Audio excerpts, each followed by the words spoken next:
man ang makasaysayanong kalihukan nga puno og kalipay sa napulo ka parisan kinsa maoy mananaog sa Drive Max Valentine's Date nga gipasiugdahan sa Brigada News FM Cebu ubos sa pakigtambayayong sa One Tahanan Party List nga gipahigayon sa GSU PSU Mariners Court sa Cebu City. Giingon sa uban ang gugma sama sa pag-atiman og tanom, dili mo tubo og dili mo salingsing, dili mamuwag kun dili amumahan.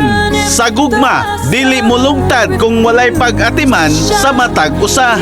Kinahanglan nga anaa ang aspito nga nagsilbing lamas sa malungtaron nga relasyon. Sama-sama sinabtanon, paghiusa, pagsabot, pagsakripisyo, pasensya, walay itago ug uban pa. Ang paghinigugmaay adunay sikretong lamas nga magpabiling lig-on ang panag-uban. Sama na lang nila ni Sugar and June taga Puok, Talisay City, Grace Anri sa Karkar City, Marie Chris og Rolito sa City of Naga, Russell and Didar sa B. Rodriguez, Cebu City, Mary and Florencio sa Barangay Santo Niño, Cebu City, Lina and Ruben sa Proper Guba, Cebu City, Ginelen and Raul sa V. Rama, Guadalupe, Cebu City, Ivy and Miguel sa Buhisan, Cebu City, May and Mark sa Mandawi City, Jel and Yan sa Liluan, Cebu. Gipaambit sa matag parisan ang makilig nga kasinatian sa ilang kinabuhi, labi na sa gugma sa unang adlaw pa lang sa ilang pagkaila. Inanay migitib tagsa-tagsa kagugma. Sama na lang ni Sugar ug June sa Puok, Talisay City niadtong 2013. Matud pa ni Sugar, siya ang nag-una-una og patagad ngadto kang June atol sa pagtan-aw niya og liga nga basketball.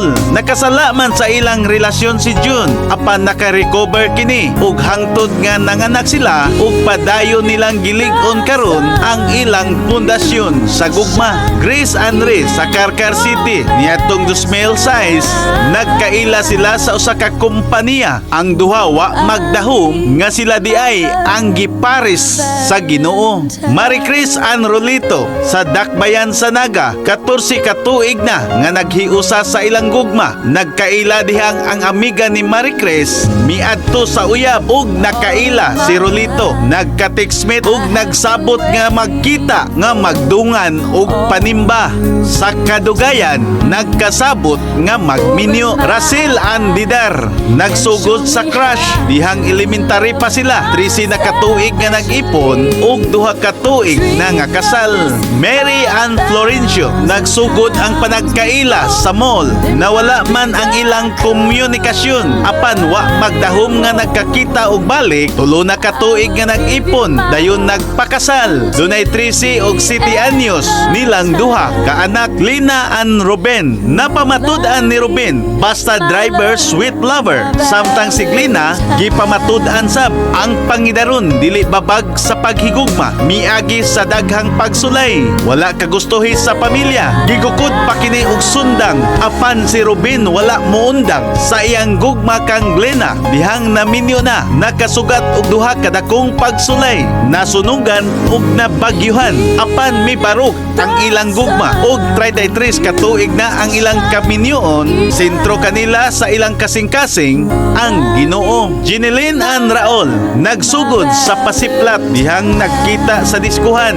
Nagkabuwag man tungod sa mga pagsulay, apan gibarugan ang pamilya. Hinungdan nga 26 na katuig ang ilang relasyon ug dunay 3 ka anak. Ivy and Miguel nagsugod ang relasyon panahon sa pandemya. Ang ilang relasyon dunay mga pagsuway. Gani si Miguel dili gustong buwagan ni Ivy, mihudlat kini nga mo inom og muriatic. Hinungdan nga si Ivy daling mi-rescue, giambak ang koral, bahala og dunay iro og karon duna na sila'y usa ka anak. Nagpuyo nga malipayon. May and Mark, si May nga nakadaig na sa mata ni Mark dihang una niya nga nakit ang nag-inusara ug wa magdahom nga classmate pagyud sila. Gihulaman ni May ang cellphone ni Mark, kunuhay adunay teksan, apan ang katiksan ang numero ni May para lang makakuha sa number ni Mark. Magselos pa si May kung doon ay laing katik si Mark. Bisan pa ni atong higayuna nga dili sila uyab. Niabot ang panahon nga mingaw na sila sa tagsa-tagsa kanila tungod kay ang ilang gugma ligon. Ang gugma nga seryoso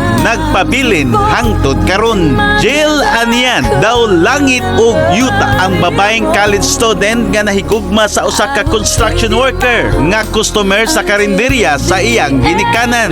Siyan wala mauyuni sa ginikanan ni Jill tungod kay usa lang ka construction worker. Nagtubo nga mayong pamuyo si Jill apan tungod sa gugma giantos nga mupuyo nga maghuot nga mga tug mikaon sa pagkaon alang sa pinubring pamilya. Mipuyo sa probinsya niyan nawagtangan ang komunikasyon sa iyang pamilya apan padayong mibarog sa iyang gugma kangyan uban sa ilang anak. Basta gugma na ang magbuot walay makapugong ug walay makapildi. Daghan kitag makuha nga leksyon sa mga kasinatian sa gugma na sila ang napulo kaparisan nga mananaog sa Valentine's Day promo sa brigada. Ang matag parisan nakadawat og special dinner date, one night stay sa hotel, couple shirt, flower bouquet, chocolates og tris meal sa makabuhong nga selebrasyon sa adlaw sa kasing-kasing nga ilang gisaw-an ang kagabhion nga naka-Drive Max in the heart of changing lives. Ako si Brigada Alan Tangkawan sa 90.7 Brigada News FM Cebu, the Music and News